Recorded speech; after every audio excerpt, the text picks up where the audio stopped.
We have a couple more hot, humid days, and then the chance of thunderstorms tomorrow night into Thursday. It's the first of a couple chances of rainfall and cooler temperatures after that.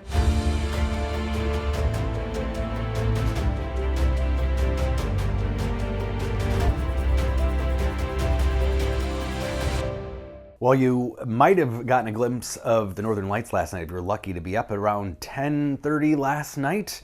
A lot of people did. These are from Joey Sunville in St. Louis Park. Captured some great images.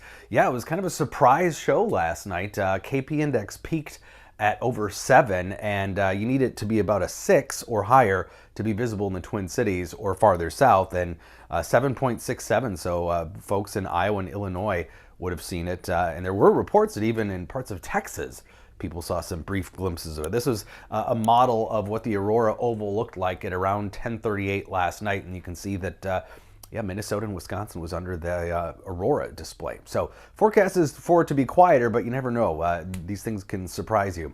Temperatures are going to be back well into the 80s today. Muggy. We've got a low-level jet stream. This is from earlier this morning. Winds at about 4,000 feet up, 50 to 60 miles an hour. That's what created some spotty showers and storms in western Minnesota. If you're in the southwestern part of the state, you saw that. They fizzled before they got to the metro, but that's why we had some clouds. And that low-level jet is going to be the focal point for more storms here over the next 48 to 60 hours or so.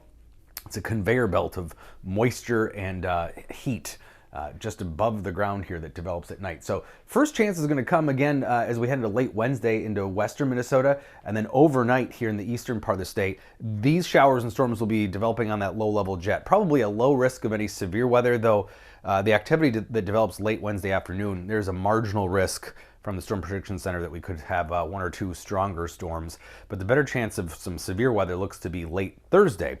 I got a cool front that's going to be coming through. These are forecast temperatures, a wedge of warm air ahead of that front, cooler air coming behind it. And another view of that front is looking at the dew points. We're going to have this narrow area of very muggy air.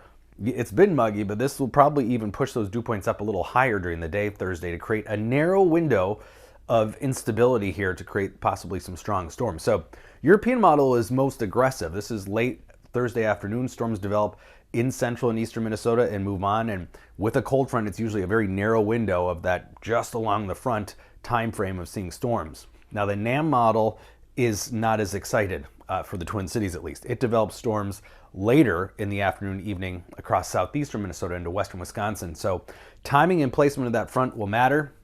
As I mentioned, it's going to be a narrow window. This is instability or cape, and there will be sufficient shear, but just in that narrow area right ahead of and along the cold front. So that's why the severe risk is also pretty narrow. The slight risk, though, already for late Thursday from the Storm Prediction Center, level 2 out of 5. That does include the Twin Cities right now.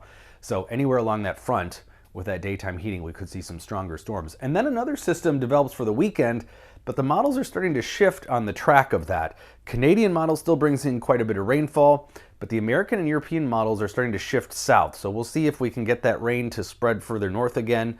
Either way, that system does draw in cooler air for us, regardless of how much rainfall we get. Temperatures will actually be below normal for a rare change here by Monday. Not by much, though, just a couple degrees. So mid to upper 80s still today and tomorrow. We could see a spotty shower or thunderstorm tomorrow. Again, the better chances in western Minnesota, and then for the eastern part of the state tomorrow night.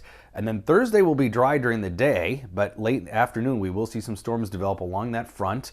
And then not a big temperature drop just yet. Friday will still be warm, but less humid. You'll notice the shift there. And then cooler air still comes in over the course of the weekend. And again, question mark as to how widespread the shower activity is late Saturday into Sunday, but regardless, cooler temperatures. Finally, more fall-like as we head into Monday, upper 60s, but signs that we might be warming back up again later next week. But for the time being, at least, a downward trend in the temperatures.